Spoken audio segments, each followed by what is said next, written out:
말씀의 제목은 그리스도인의 삶이라고 하는 말씀의 제목으로 말씀의 은혜를 함께 얻으시겠습니다. 우리 장년부에서 이렇게 찬양을 준비해서 하나님께 영광 돌리시니까 참 좋은 것 같아요. 얼마나 감사한지. 앞으로도 우리 장년부에서 잘 이렇게 준비해서 하나님께 영광 돌리시면 더욱더 하나님 기뻐하시고 모든 분들에게 같이 이렇게 본이 되는 그런 시간이 되는 것 같습니다. 빌립보서가 이렇게 전하는 그 방향이 있습니다. 빌립보서 말씀이 전하는 방향이 있어요. 그게 뭐냐면 어떻게 하면 주 안에서 기뻐하며 만족하면서 살 수 있느냐라고 하는 겁니다. 이 빌립보서는 큰 방향이 있습니다. 어떻게 하면 주 안에서 기뻐할 수 있는가? 또 어떻게 하면 우리가 만족하며 살 수 있는가? 자족하며 살 수 있는가? 그 문제에 대해서 말씀을 이렇게 가르쳐 주고 있는 말씀인 것입니다.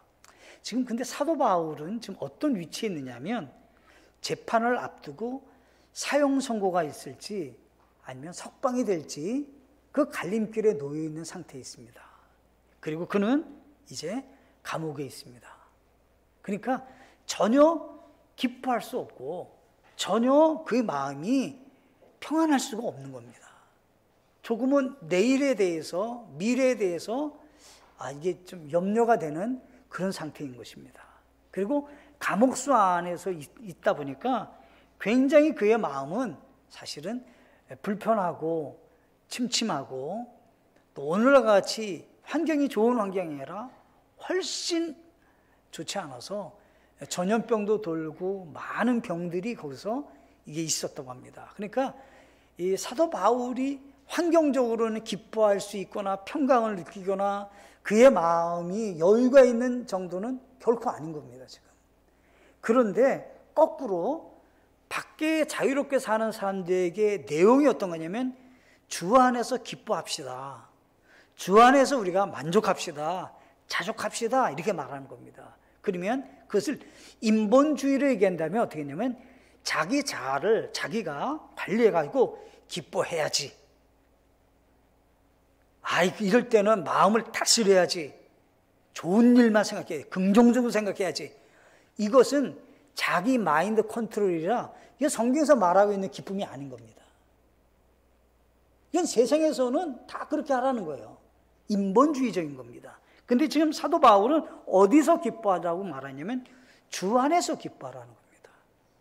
그리스도 안에서 우리가 기뻐할 수 있다는 거예요. 그리스도 안에서 그것을 우리가 만족할 수 있다라고 하는 겁니다. 그러면 그 이유가 뭐냐라고 하는 겁니다. 그 이유가 뭐냐? 근데 여기 성경에 보면 주 안에서 기뻐하십시오. 기뻐해야 합니다. 이 정도가 아니라 명령을 합니다. 주 안에서 기뻐하라. 명령을 내리는 거예요. 그러니까 우리는 기뻐할 수 있는 이유가 있다는 겁니다. 우리가 그런 가운데서도 이길 수 있는 마음이 있다는 겁니다. 우리는.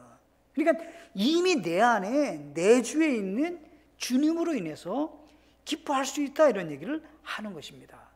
먼저 우리가 기억할 것이 있습니다. 왜냐하면 기뻐할 수 있는 이유가 있습니다. 왜냐하면 하나님은 우리를 사랑하시기 때문인 겁니다. 어떤 환경이 있든지 간에 우리가 어떤 지금 상황에 놓여 있어서 미래에 대해서 예측할 수 없고 불안의 가운데 있지만 한 가지 내 마음속에 안심할 수 있는 것이 있는데 그것은 하나님이 우리를 사랑하시고 하나님은 끝까지 나를 버리지 않는다는 겁니다.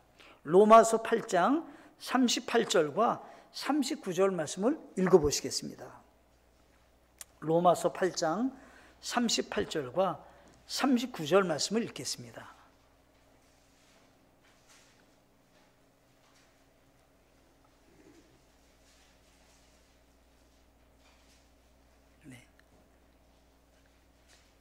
시작. 내가 확신하노니 사망이나 생명이나 천사들이나 정사들이나 권능들이나 현재 있는 것들이나 장래에 있는 것들이나 높음이나 깊음이나 다른 어떤 창조물이라도 능히 우리를 그리스도 예수 우리 주 안에 있는 하나님의 사랑에서 떼어놓지 못하리라.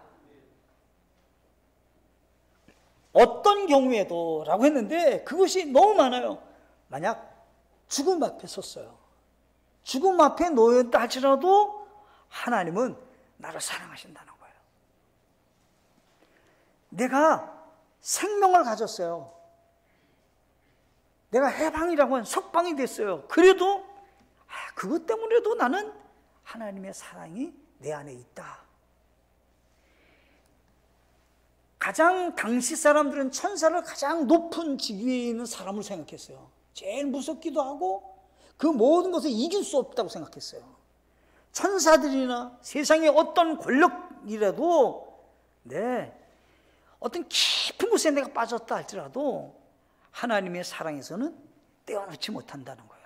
그래서 사도 바울이 마음에 확신이 있는 거예요. 내가 이제부터 마인드 컨트롤을 해가지고 내가 기뻐해야지, 긍정적으로 생각해야지, 부정적인 건 생각지 않고 항상 좋은 것만 생각해야지.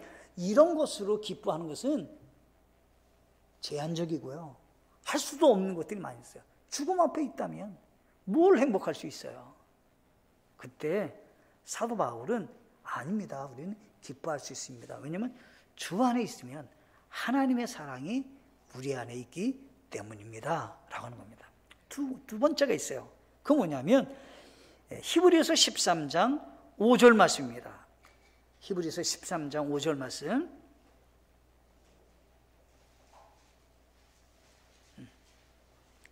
히브리서 13장 5절 말씀.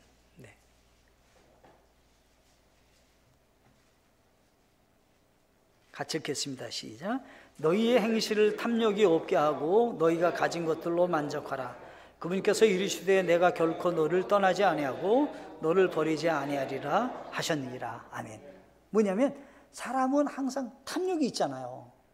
더 많이 갖고자 하거나 뭔가 쌓아놔야 안정이 될 만한 그런 마음을 갖잖아요. 그런데 우리 예수 믿는 사람은 꼭 그러지 않아도 괜찮습니다. 왜냐하면 하나님께서 언제 어디서나 나와 함께하고 계시니까 그 모든 걸 공급해 주신 분이 누구시냐라고 할 때 하나님이시라는 거예요. 내가 쌓아놨잖아도, 내가 그것으로 나를 보호하지 않아도 걱정 없는 부분이 있습니다. 왜냐하면 하나님은 나를 떠나거나 버리지 않으시고 책임져 주시는 아버지시니까 걱정 없다, 이런 얘기예요. 아멘이신가요? 이런 믿음으로 사셔야 된다는 얘기를 하는 거예요. 그러니까 사도 바울이 밖에 있는 성도들에게 간곡하게 권면하는 거예요. 우리가 밖에서는, 그러니까 주님 밖에서는 기뻐할 수 없습니다. 근데 주님 안에 있으면 기뻐할 수 있는, 나가 하나님의 자녀가 됐습니까? 하나님께서 우리를 사랑하십니다. 하나님 결코 우리를 버리거나 떠나지 않으십니다. 그러니 어떻게 명령을 하는 거예요? 주 안에서 기뻐하라. 내 뒤에서 나를 보호하시는 하나님이 계십니다. 이런 얘기를 지금 하고 있는 것입니다. 오늘은 사도 바울이 감사해서 하나님께 기뻐하는 이유가 무엇인가에 대해서 오늘 살펴보려고 하는 겁니다. 첫째가 내 자랑이 아니라 그리스도 안에서 얻은 자랑입니다.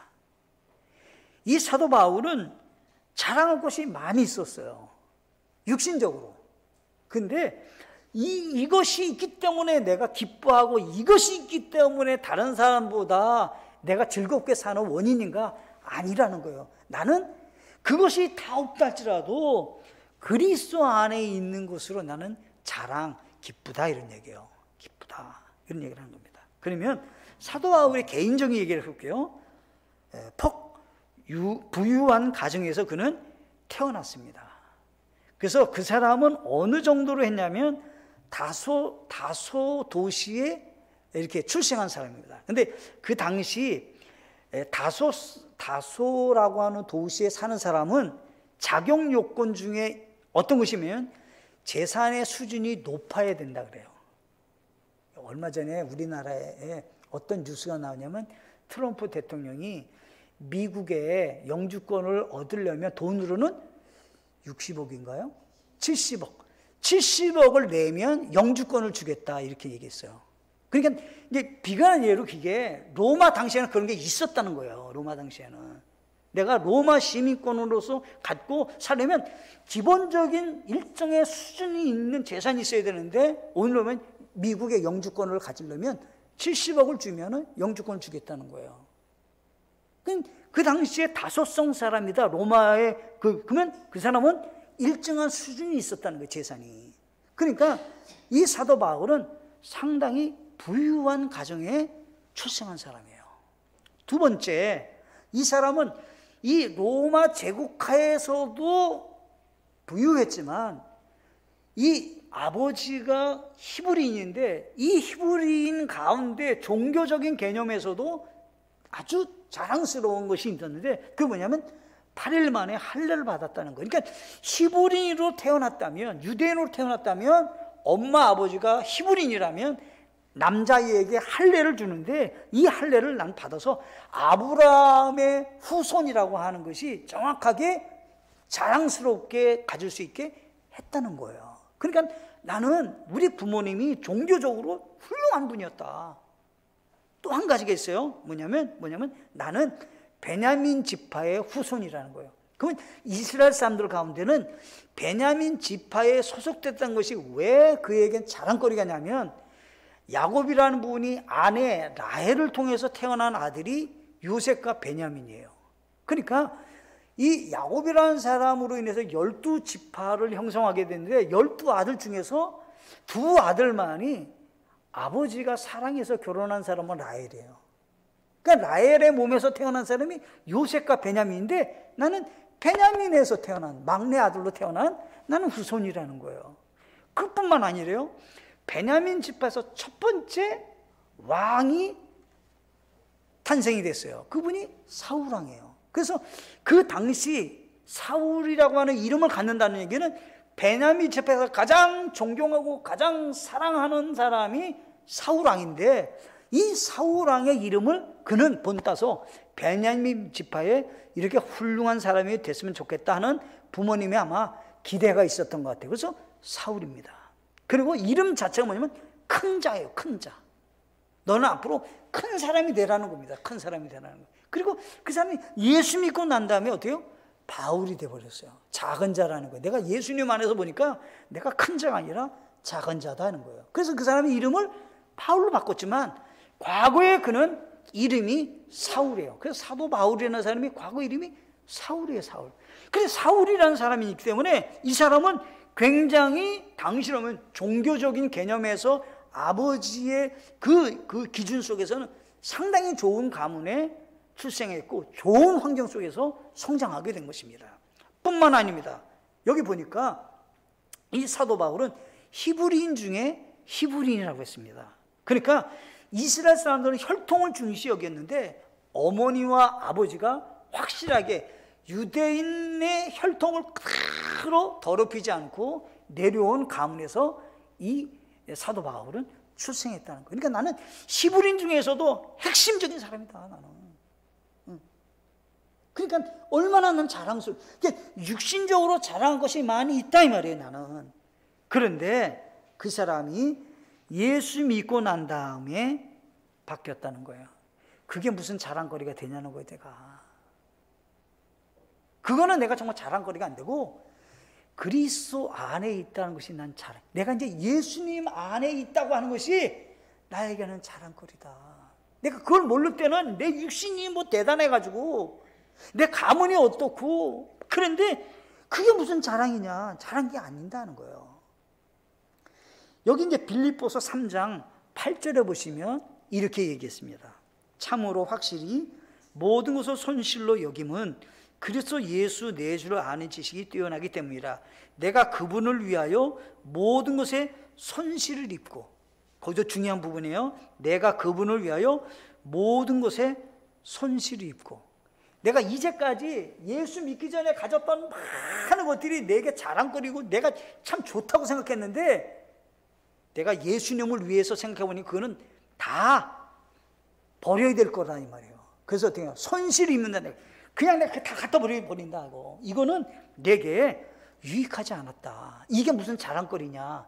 그래서 하는 말이 배설물로 여긴다. 내가 이거를 진짜 하찮게 여긴다 이거. 이게 무슨 나에게 유익한가? 라고 하는 것입니다. 그러면 왜 그렇습니까? 이런 얘기입니다. 사도 바울이 예수 믿고 구원받은 사람이 됐습니다. 그러면 이 사람이 부나 영예를 추구하는 것이었다면 예수님 믿었겠습니까? 과거로 족하지. 예수 믿고 난 다음에 그거 다 잃어버렸습니다. 그러면 이 사람이 과거에보다 예수님이 좋다고 하는 것이 내가 자랑거리가 돼야 그리스도인의 삶을 산다는 거예요.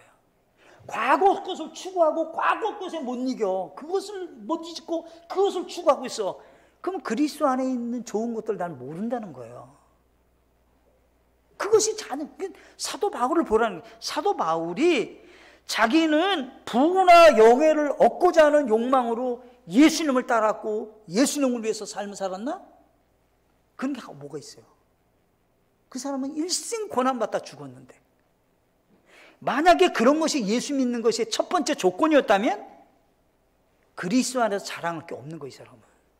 나는 예수 믿고 난 다음에 아주 실패했다 이렇게 말해야 되는 거예요. 이 사람은.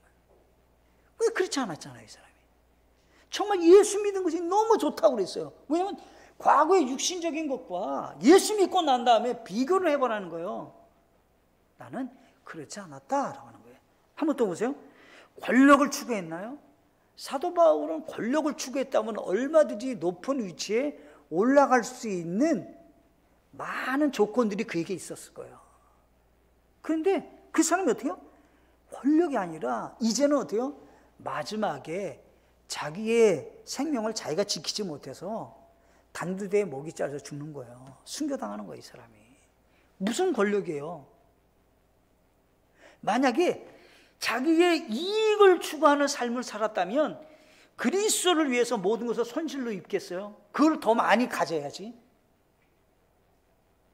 권력도 더 많이 갖고 세상에서 자랑할 만한 거 더 많이 가져야죠. 더 많이 쌓아놔야 되잖아요. 자기 이기심이 있었나요? 자기 욕심을 만족하게 하는 것으로 기뻐했나요? 감옥소에 있는 사람이 지금 내일도 예측할 수 없어서 죽을지 살지 모르는 재판을 앞두고 있는 그 사람이 무엇이 만족하겠어요? 세상 것으로는. 그래서 진짜 예수 믿는 것은 세상 밖에서 볼 때 육신적인 것으로 자랑거리가 있는 사람은 아직 예수님을 모르는 거예요. 예수를 모르니까 그걸 추구하는 거예요. 진짜 예수님을 알면 어때요? 그것을 추구하지 않고 예수님을 위해서만 삶을 살고자 하는 마음이 생기는 겁니다. 그래서 그리스도의 삶이 뭐냐라고 할 때 나는 육신적인 것들이 나의 자랑거리고 그것을 추구하는가? 그러면 그리스도 안에 있는 것도 생각해 보세요. 그리스도 안에 있는 부요와 그리스도 안에 있는 선물들이 무엇인가를 생각하셔야 된다는 거예요. 두 번째, 율법에서 난 의의가 아니라 그리스도의 믿음을 통한 의. 자, 내가 어떻게 하면 의롭게 되느냐는 거예요. 내가 어떻게 하면 다른 사람보다 깨끗하냐는 거예요. 어떻게 하면 하나님의 기준에 거룩하다, 깨끗하다, 의롭다, 칭함을 얻을 수 있느냐는 거예요. 그리스도의 삶이라고 하는 것은 거기서 나눠진다는 거예요. 보세요. 사도 바울은 자기를 가리켜 뭐라면 바리새인 중에 바리새인이래요. 그러니까 무슨 얘기냐면 아주 엄격하게 이 말씀 그대로 준행하는 사람 중에서도 핵심적인 사람이라는 거예요.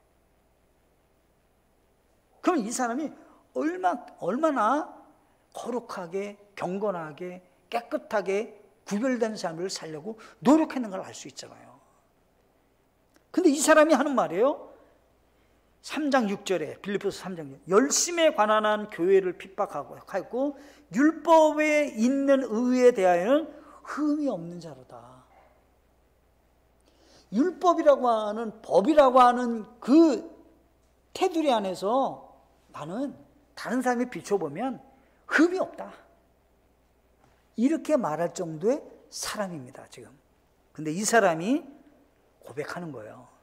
내가 율법에 난 의의를 추구했다면 흠이 없다. 그런데 내가 어떤 사람이냐라고 할 때 이렇게 얘기했어요.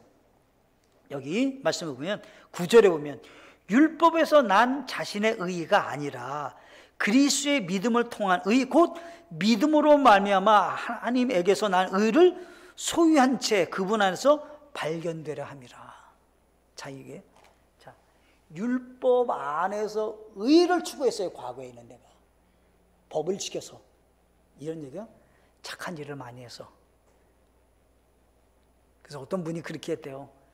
죽으면 착한 일을 많이 했냐, 악한 일을 많이 했냐, 저울 앞에 이렇게 하고 악한 일을 더 많이 했으면 지옥 가고 착한 일을 많이 했으면 천국 가고.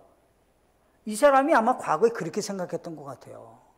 그러니까 착한 일을 많이 하면 천국 가고 착한 일을 많이 하지 않고 악한 일을 많이 하면 지옥 가고, 이렇게 율법의 의의는 그렇다는 거예요. 그런데 사도 바울이 이게 아니다는 걸 알게 됐어요. 뭐냐면 이런 얘기가, 한 가지만 죄를 져도 죄인이고요, 지옥 가야 돼요.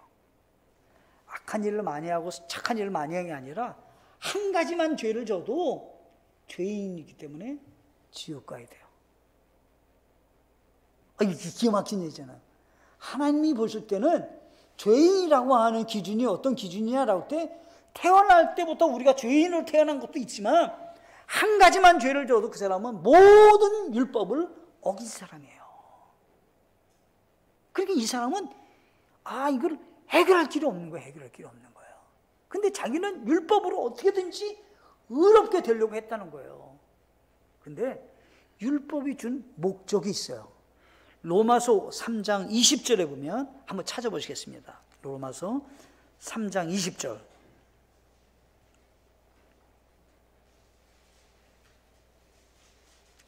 로마서 3장 20절.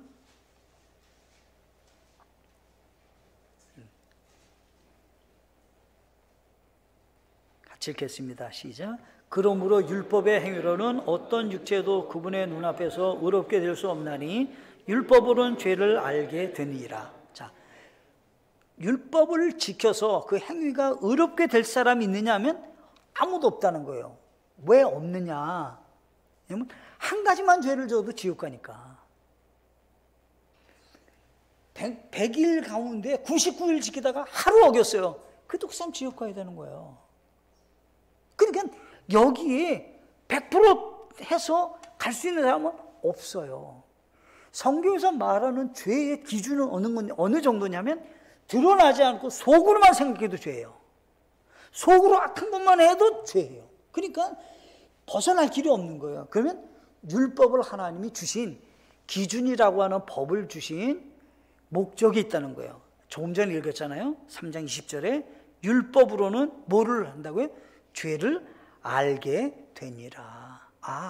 법이 있어야 죄를 알게 되는 거야. 내가 죄를 졌구나. 기준이 없으면 죄를 졌는지 안 졌는지 몰라요. 운전하는 사람이 여기는 30입니다. 그럼 30을 벗어나면 내가 교통법규를 어긴 거구나, 이렇게 아는 거예요. 근데 법규가 거기에 몇으로 가는지를 정해놓지 않았어요. 그럼 어떻게 해요? 100으로 가든 50으로 가든 아무 문제가 없어요. 근데 어떻게 해요? 정해놨어요. 나라에서는 30으로 가세요, 50으로 가세요, 60으로 가세요, 80으로 가세요, 100으로 가세요, 이렇게 정해놨어요. 근데 그것을 어기면 어떻게 해요? 내가 교통법규를 어겼다라고 알게 되는 거예요. 여기는 거주자 우선입니다.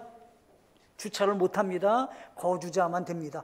이게 정해놨어요. 내 마음대로 갖다 대면은 안 되는 거예요. 그럼 어기는 거예요, 그게요. 그러니까 기준이 있다는 거예요. 율법은 죄를 알게 하기 위해서 주신 것이다. 율법을 지켜야 된다고요? 율법은 못 지킨다. 못 지킨다라고 하는 거예요. 띄워서 보시면 바로 밑에 3장 21절 보시면 이렇게 됐습니다. 로마서 3장 21절 같이 읽겠습니다. 시작. 그러나 이제는 율법 밖에 있는 하나님의 의, 곧 율법과 대언자들이 증언한 의가 드러나느니라. 자, 하나님께서는 율법이 아닌 율법 밖에 있는 의를 말하고 있었다는 거예요. 그러면 율법이 아닌, 율법의 의가 아니라 율법을 지켜서, 내가 법을 지켜서 착한 행실을 해서 다른 사람보다 의로운 행동으로 내가 의롭게 되는 것은 불가능하지만, 그렇게 한 것으로는 의롭게 되려고 애를 쓰는 것이 아니라 율법이 아닌 다른 의가 나타났다는 거예요. 그 의가 뭐냐 할 때, 성경에서는 구약부터 계속해서 성경은 가르쳐주고 있는 것이 뭐냐면, 예수님이 우리의 죄를 대속하시러 이 땅에 오신다는 거예요. 예수님이, 우리가 죄인이지만 예수님이 우리의 모든 죄를 다 값을 지불하시는 희생제물로 죄의 값을 지불하러 이 땅에 오시는 예수님으로 말씀하고 있어서 그 예수님만 믿으면 어떻게 해요? 예수님이 우리 죄를 다 사해 주신 것을 의롭게 될 수 있는 길로 선물을 받는다 이런 얘기예요. 저 3장 22절에 보면 이렇게 되어 있어요. 3장 22절 시작. 그것은 곧 예수 그리스도의 믿음으로 말미암아 모든 자에게 미치고 믿는 모든 자에게 임하는 하나님의 의인이 거기에는 차별이 없느니라. 그러면 보세요. 지옥 가는 죄가 뭘까요? 예수님이 모든 죄를 다 용서해 놔셨어요. 근데 그것을 내가 받아들이잖아요. 내가 내 것으로 만들질 않아요. 믿질 않아요. 내가 의롭게 해보려고 그래요. 내가 다른 사람보다 더 깨끗하게 하려고 그래요. 내가 다른 사람보다 성경적으로 바르게 살아보려고 그래요. 좋은 거죠. 그러나 의롭게 될 수 없어요. 그러니까 어떻게 해요? 그 사람은 구원받을 수 없다라고 하는 거예요. 그런데 모든 자유에 임하는 하나님의 의가 누구에게? 믿는 자에게 임하여진다는 거예요. 믿는 자가 하나님의 의로 의롭게 된다는 거예요. 그래서 우리는 누구를 믿어야 돼요? 반드시 예수님을 믿으셔야 되는 거예요. 다른 길이 없는 거예요. 다른 길이 없는 거예요. 예수님만큼 우리의 죄를 대속해 주신 분이 없으신 거예요. 우리의 구원자는 오직 예수님이신 거예요. 띄어서 3장 23절과 24절 그 밑에 또 읽어보시겠습니다. 시작. 모든 사람이 죄를 지어 하나님의 영광에 이르지 못하더니 그리스도 예수님 안에 있는 구속을 통해 하나님의 은혜로 값없이 의롭게 되었느니라. 아멘. 그러면 어떤 사람만 죄인이냐? 아니에요. 이 세상에 있는 모든 사람은 죄인이에요. 천국 갈 수 없어요. 죄인이라. 근데 천국 갈 수 있는 길이 열렸어요. 뭐냐면 예수님께서 우리의 죄를 값을 값을 지불했다 이 말이에요. 대가를 지불했다는 거예요. 그래서 어때요? 하나님의 은혜로 우리가 값없이 의롭게 되었다. 누구 안에서? 그리스도 예수님 안에서. 그리스도 예수님이라는 분을 내가 알아야지 구원받게 된다는 거예요. 이것도 모르면 이걸 알 때까지 이것이 이해가 돼야 돼요. 그래서 어떻게 해요? 예수님 믿게 되는 거예요. 이걸 모르면 이 십자가의 주님의 은혜를 알아야지 구원받는 거지, 이걸 모르면 구원받을 길이 없는 거예요. 띄어서 3장 27절과 28절 같이 읽어보겠습니다. 조금 전에 읽었던 로마서 3장 27절 28절 시작. 그런즉 자랑할 것이 어디 있느냐? 있을 수 없느니라. 무슨 법으로냐? 행위로 법으로 아니라 오직 믿음의 법으로니라. 그러므로 우리가 결론을 내리니 사람의 율법의 행위와 상관없이 믿음으로 의롭게 되느니라.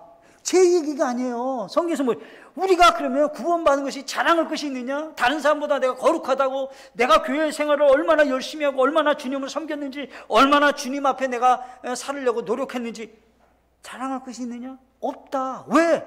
우리 행위로 얻은 것이 아니라 믿음으로 얻었다. 우리는 어떻게? 이제 믿음으로 의롭게 되기 때문에 예수 그리스도의 십자가의 은혜로 감사할 뿐이다. 이런 얘기를 하는 겁니다, 지금.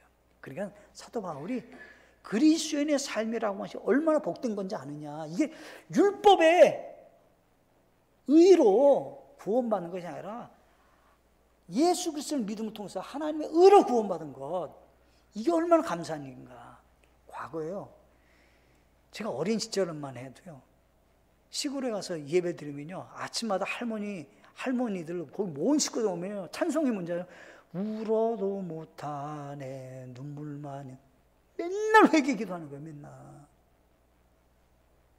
회개기도 하는 거예요. 맨날. 오늘도 회개기도, 내일 아침에 가도 울어도 못하네 눈물만이 흘러도 내 죄를 씻기는, 날마다 지옥 가야 돼요 또. 근데 어떻게 해요? 예수님의 십자가의 은혜를 알면 구원받게 되는 거예요. 예수님의 십자가의 은혜를 알아야, 율법의 의가 아니라 예수님의 십자가의 그 믿음의 의라고 하는 것을 알아야 정말 만족할 수 있게 되는 거예요. 기쁨이 있는 겁니다. 세 번째, 마지막으로요, 복음 전도의 고난을 통해 예수 그리스도의 부활의 권능에 참여하는 것, 이런 얘기예요. 사도 바울의 인생이 예수 믿고 난 다음에 이루 말할 수 없는 고난을 겪었어요. 예수 믿고 난 다음에 인생이 그냥 망한 거예요. 망한 거예요. 인생이 예수님 때문에 그냥 망한 사람 그러면 그냥 사도 바울이라고 보면 되는 거예요. 진짜 힘들게 살 수밖에 없는 인생을 그는 걸어갔어요. 왜요? 고난의 길이니까. 복음 전하려니까. 근데 한 가지 그에게는 만족하는 마음이 있어요. 이 고난 뒤에 뭐가 있다는 거예요? 예수님도 십자가의 고난을 받으시고 뭐가 있었어요? 3일 만에 부활하는 권능이 있었잖아요. 나도 고난받고 죽지만 나도 예수님 안에 있는 그 부활이 나의 부활이라는 거예요. 그것이 나에게는 기쁨이라는 거예요. 이생뿐이시라면 고난을 왜 받아요? 이생뿐이시라면. 근데 우리는 첫 천국이 있는 거예요. 내세가 있는 거예요. 네? 우리가 복음을 증거하면서 왜 다른 사람들한테 비웃음을 사야 돼요? 전도지 주면서 인사하면서 예수 믿으세요. 그럼 어떤 사람은 어떻게 해요? 공손히 받는 분위기가 막 어떤 분들은요 아주 이상한 사람 다 만났다고, 저 길에서 왜 저러고 있는지 모르겠다고 그러고 가시는 분 많아요. 그럼 왜 우리가 예수 믿는 사람이 그런 고난을 받아야 돼요? 근데요 그 고난 뒤에 영원히 구원받고 하나님의 자녀가 되는 기쁨도 있고 부활의 소망이 있는 거예요, 우리에게는요. 그래서 사도 바울이 내가 예수 믿기 전에는 고난받는 거 이해 못했다는 거예요, 내가. 그래서 예수 믿는 사람을 잡아다가 감옥에다 넣고 스데반을 돌에 쳐서 죽이는 일을 자기가 했어요, 자기가. 근데 예수님을 만난 다음에 그 사람이 바뀌었어요, 이 사람이. 나에게는 한 가지 나에게 소망이 있다. 고난 뒤에 예수님께 복음 전하다가 내 고난받고 많은 사람들에게 조롱거리가 되다가도 예수님을 만난 그날에 난 부활의 영광이 있다. 그 고난에 그 뒤에 부활의 권능에 참여하기를 나는 원하는 마음이 있다. 그러니까 어때요? 기쁘게 되는 겁니다. 아멘이신가요? 예수님의 부활이 나의 부활이 된 사람에게 그런 기쁨이 있는 것입니다. 사도 바울이 주님의 일을 열심히 해요. 근데 그 이유가 있어요. 고린도후서 5장 14절에 보면 이는 그리스도의 사랑이 우리를 강권하기 때문이라. 우리가 이같이 판단하노니 곧 한 사람이 모든 사람을 위하여 죽었으면 모든 사람이 죽었느니라. 내가 열심히 고난을 받아요. 근데 한 가지 이유가 있어요. 뭐냐면 예수님의 사랑이 나의 마음을 강권하는 거예요. 막 거기서 이길 수 있는 힘을 주는 거예요. 이길 수 있는 힘은. 그리스도의 사랑이 내 마음을 막 차고 넘치니까 고난받는 것이 고난이 아닌 거예요. 예? 어떤 분이 집을 살려고 열심히 돈을 모아요. 근데 먹고 싶은 것도 안 먹었어요. 근데 내가 억지로 막 그냥 참으면서 아니야, 내가 좀만 참으면 집을 살 수 있잖아. 참아야지. 즐거운 마음으로 그거 견딜 거예요. 내 작은 집을 하나 장만하기 위해서 내가 애쓰고 안 먹고 안 쓰고 그건 뭐 내가 즐거워서 하는 거지 뭐 억지로 하겠어요, 그거요? 예수님 안에도 똑같다는 거예요, 지금요. 예수님 안에 있는 그 고난이 주님 앞에 갔을 때 내가 어떻게 될까? 근데 내 안에 어때요? 그리스도의 사랑이 나를 강권한다는 거예요. 강권한다는 거예요. 그것 때문에 한다는 거예요. 마지막으로 빌립보서 3장 20절, 우리 본문 말씀에 빌립보서 3장 20절에 가면 우리의 생활 방식은 하늘에 있으며 거기로부터 또한 우리가 구원자 주 예수 그리스도를 기다리노니. 이게 뭐냐면 예수님의 재림을 기다리는 소망의 사람이라는 거예요, 나는요. 내가 예수님의 재림을 난 기다린다는 거예요, 나는. 그런 소망이 있기 때문에 나는 고난을 견딘다는 거예요, 내가 그것을. 여러분들도 마찬가지입니다. 주님을 위해서 우리가 믿음의 길을 걸어갑니다. 그럼 그것이 무엇 때문에 기쁜 겁니까? 무엇 때문에 즐거운 겁니까, 우리가? 네, 그것은 부활과 다시 오실 그 예수님 만나는 그날 우리 안에 그리스도의 사랑이 넘쳐서 능히 감당케 하시는 그때 순간순간마다 주시는 하나님의 사랑의 손길이 내게 있기 때문에 감당한다는 거예요. 사도 바울이 육신적으로 생각한다면 감사할 게 하나도 없는 사람이에요. 예수 믿고 난 다음에 다 망한 사람이죠. 마지막을 자기 평생 믿음의 생활하다가 단두대에 목이 자라서 죽는데 그 사람은 얼마나 기가 막힌 일이에요. 육신적으로 생각하면. 예? 근데 행복한 거예요, 이 사람은. 왜요? 주님의 재림을 기다리고 있고 주님이 예비하신 저 천국이 나의 본향집으로 있다라고 하는 것입니다. 여기 계신 모든 분들이 다시 한번 그리스도의 삶과 과거 육신적으로 갖고 있을 때 예수님 알기 전의 삶과 한번 비교해 보시고 진짜 예수님 안에 있는 그 자랑과 그 즐거움이 나의 기쁨이 되고 감사한 제목이 되는 우리 모두가 되시기를 간절히 바라겠습니다.